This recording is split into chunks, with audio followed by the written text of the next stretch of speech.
so let's get right into this recipe. The first ingredient I will be using is black rice.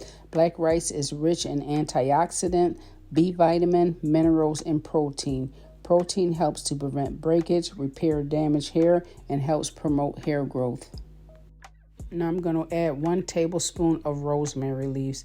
Rosemary strengthens the hair, stimulates hair growth, improves blood circulation to the scalp, which helps deliver nutrients to the hair follicles and encourages hair growth.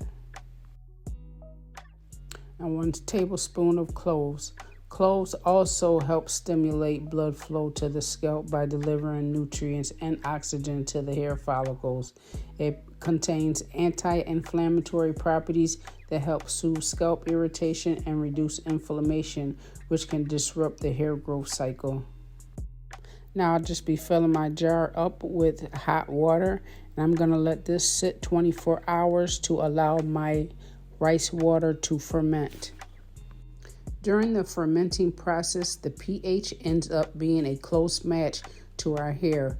The added nutrients from the fermented process is said to help restore damaged hair, increase growth, increase shine, helps detangle, and soothes the scalp. Now, black rice is supposed to be 10 times better than white rice because it has more nutrients. And it also, if you ever use fermented rice water in your hair, you can notice that it has a very bad smell. This black rice water does not have a smell. So I am going to filter this through a coffee filter. It's going to take a while, but I want to make sure that I do not get any of the black rice into my water.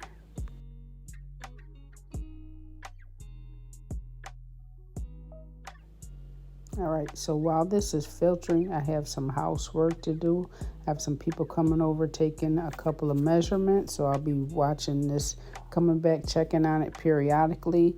So I'll be back.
Alright, so I switched to a bigger jar so I could pour all of the tea on the filter at once to strain. Hopefully that'll speed this up.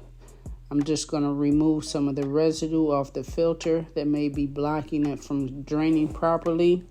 I have to be very careful not to break my filter. I'm going to have to start all over again. But this is what it's looking like after 4 hours. We're almost there. Now I'm going to add some MSM powder. What this does is your hair grows in 4 phases. There's a growth phase where new hair is produced. This typically lasts 2 to 6 years. Then it's the transition phase where your hair detaches from the blood supply. It lasts about 2 weeks. Then there's the resting phase, which lasts about 3 to 4 months, and it's followed by the shedding phase. What MSM does, it extends the hair growth phase. I'm going to add some water to this to dilute it down because the black rice is high in protein and I don't want to get protein overload. All right, so now I'm going to add about 5-6 drops of this Germa Plus to my hair tea.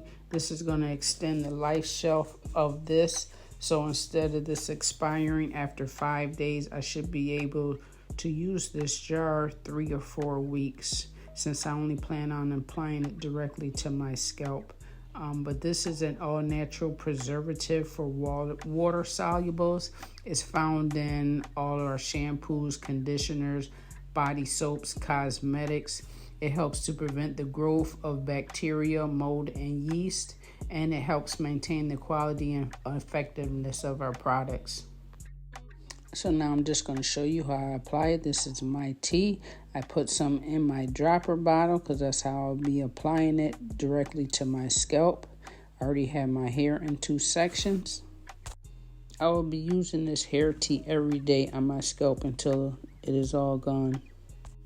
So when you are using products with protein, you want to pay close attention to your hair. Protein does have a lot of benefits. Our hair follicles, which are responsible for hair growth, is primarily made of keratin, which is a protein. So without it, our hair may become dry and brittle. Protein helps prevent hair breakage and minimize split ends. It helps to repair damaged hair, rebuilds the hair structure, and boosts elasticity. But too much protein can cause a protein overload, which will lead to dry and brittle hair, loss of elasticity. Your hair will feel stiff like straw, and you'll experience a lot of shedding. If you do experience protein overload, there are steps that you can take to reverse it. First, use a clarifying shampoo to remove any excess protein from your strands. Then follow it with a moisturizing shampoo, deep condition, and then do a leave-in conditioner. You can add aloe or honey to any of these products for ongoing hydration. So during the stage of trying to remove the protein from your hair, you want to make sure that any products that you use are protein-free or has minimum protein content. You also may want to avoid any heating tools like a blow dryer or curling iron until your hair gets back to its normal texture. But if you do have to use a heating tool, you want to always make sure you use a heat protectant. So I'm just applying this to my scalp, giving myself a good massage.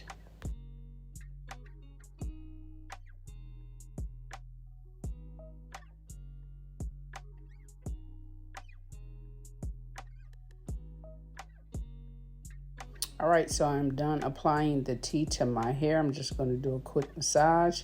Then I'm going to add some oil to my scalp. This oil has coffee, cloves, and black rice in it. So after I finish oiling my scalp, I'm just going to put my hair back in 2 ponytails, put my satin bonnet back on, and put my scalp massage around for 30 minutes to an hour. But that's the end of this video. I hope you enjoyed it. Please hit the like, subscribe, and notification button, and I'll see you next time.